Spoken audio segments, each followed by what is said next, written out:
Thanks for staying with us. Transport Minister Fikile Mbalula wants those caught speeding to be denied bail. So far this festive season, there's been a 30% decline in road deaths compared to last year. But what's going to happen in the new year to make roads a safer place? eNCA's Lindsay Dentlinger sat down with the Minister in Cape Town. We see improved visibility on the roads during the festive season. What are you going to do to ensure that that carries on throughout the year, and that we don't just see a decrease in fatalities over this time of year? Well, we're going to continue with visibility, random stop and search, random testing of people drunken driving. Guerrilla tactics, working on those who break the law, including police officers who basically take bribes. That is going to intensify for the remainder up until we release the statistics on the 23rd of January. Maintain high visibility on the freeways everywhere where people gather en masse and, torment them, so to say, those who break the law. Not citizens. I'm happy about the response. They are quite happy about visibility, and they so wish that it can happen 24/7 at 365 days. That's what they wish for.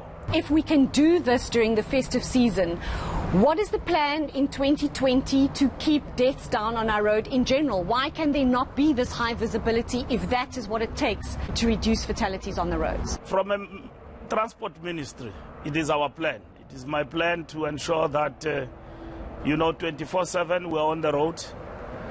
You will know that traffic office officials are not on the road 24/7. They work up until 5 o'clock and then they knock off. Anything beyond 5 o'clock is, extra time, and that extra time has got to be paid for. Secondly, we're going to shape up in terms of the law. The law must bite. That's my view. It cannot be business as usual any longer. Drunken driving is a mess. It causes carnage, over and above tiredness and roadworthy vehicles. But drink and drive, it's a mess for our country.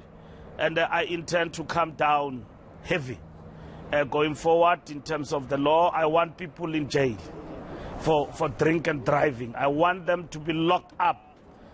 Because when you leave your house, your area of entertainment, drunk behind the wheel, you're duty bound to cause accident, death on the road, including to yourself.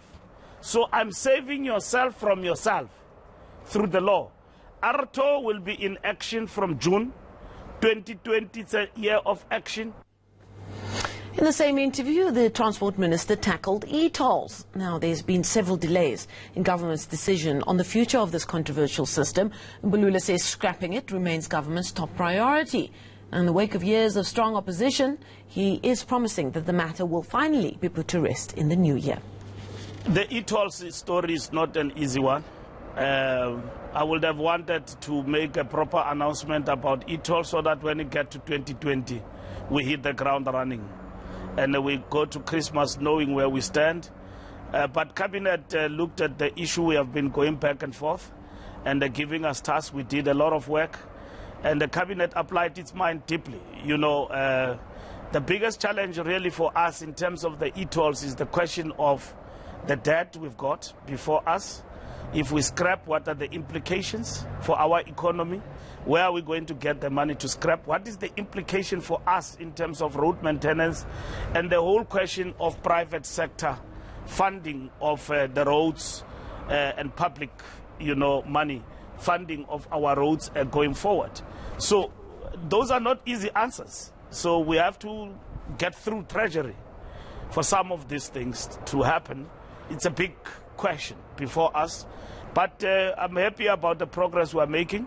We deliberate on the issue once and for all in the new year, and then we should be able to get over the e-tolls in the first quarter. The reason we are stalled is because people don't pay, they mobilize, others are paying, are compliant. There's mobilization, there is social, civil disobedience. South Africa cannot be a country where people just go on and they don't pay.